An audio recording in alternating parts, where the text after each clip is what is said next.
Hey everyone, and welcome to this week's Facebook Live Q&A.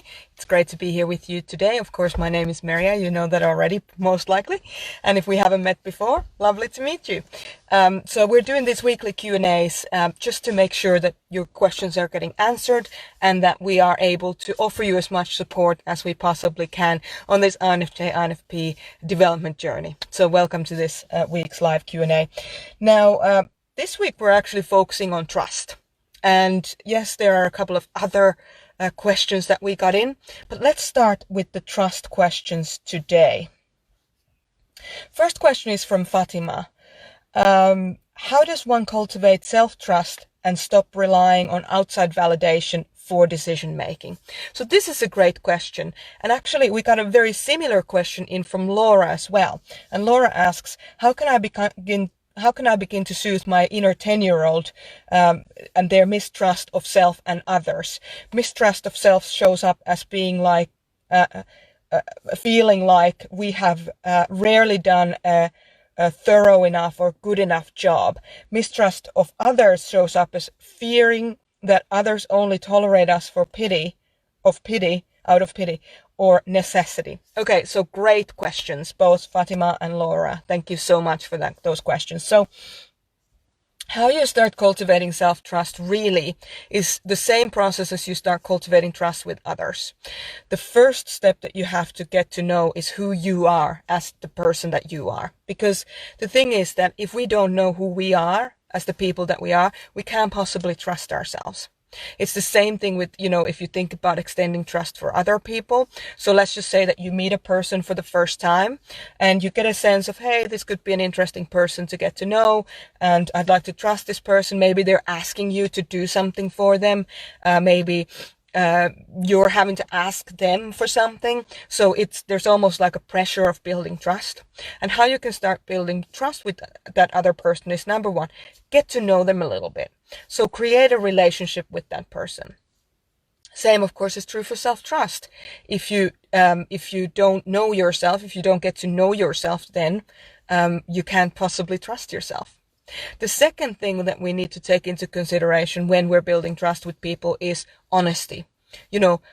Are you, in case of self-trust, are you honest with yourself about who you are, what you want? And then also when it's with other people, are they able to be honest with you about who they are and what they would like or what they want or what their expectations are? So those are the kind of the main two things to start with. Get to know yourself. So, get to know your four people within, get to know how you operate, get to know how you make decisions, how you gather information, how you show up in the world. And secondly, be honest. Truly, just be honest with good, bad, indifferent. We all have things about ourselves that we don't particularly love. And just being honest with those shortcomings can be very healing for you and certainly a way of self-accepting. And when you do start to accept yourself more, then you do start to trust yourself more because, you'll have less things to criticize yourself for, which makes other parts of you trust you more. Then, of course, we need to have communication. So if we don't have communication in any relationship, then there's no rapport. And then if there's no rapport, then there really can't be any trust. So learn to know who you are, get to know who you are,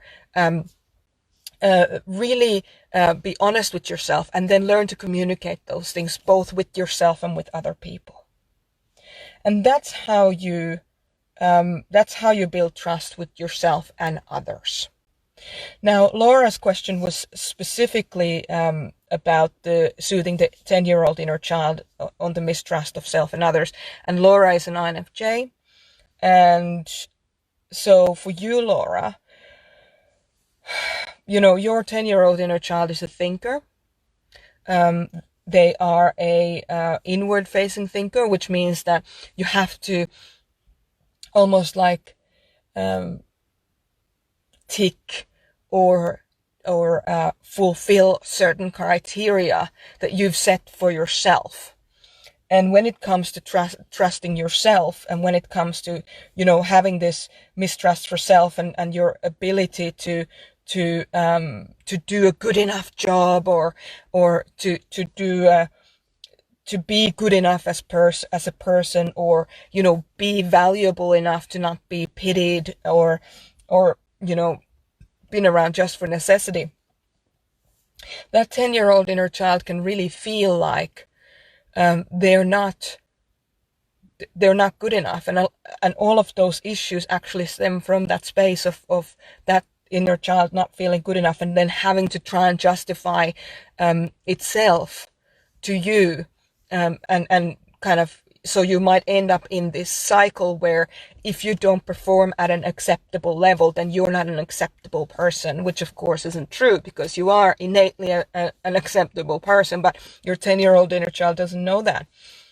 So how can you trust, how can you start to kind of soothe that 10-year-old inner child, is to show them when you've done a great job. So let's just say that somebody, you know, outside of yourself is giving you feedback that, hey, you've done a great job. It's now your job to show that 10-year-old inner child, hey, can you see, you know, we've done a great job. Look at this, we've done a great job. We're worthy. We're, you know, we're worthy of being around, even just for nothing. You know, even if we don't perform, we're still an important person, and we're still worthy of love and care and support. And that's how you start to soothe the 10-year-old inner child. It usually is easier if it starts with an outsider's perspective, because if that 10-year-old inner child is used to criticizing you for, you know, so much, then what happens, of course, naturally, is that it's really difficult to change that part of you unless you get outside support from outside of yourself that is actually supportive of your growth, not stuck in a specific kind of rut, which the 10-year-old inner child can definitely get stuck in, because it's a very black and white part of you. So self-trust, we talked about, starts with, you know, getting to know yourself, being honest who you are, learning to communicate that part of you, to stop relying on outside validation and decision making. That comes with time, once you get to really get to know yourself and get to understand yourself better and get to accept yourself more. And mistrust of others often is just an extension of mistrust of ourselves. And once we start trusting ourselves more, we more easily learn how to trust other people too. But that's another process, and that's a process of extending trust gradually, and extending trust in a very specific way, and with small amounts to lose, so to speak. So being very careful, and being very almost like trustworthy with your trust that you extend out. So responsible on how you do it. Yeah, if you have follow-on questions on that, let me know. And I'd also love to hear, maybe you've done something, maybe you've learned a way to self-trust more. I'd love to hear your thoughts on it.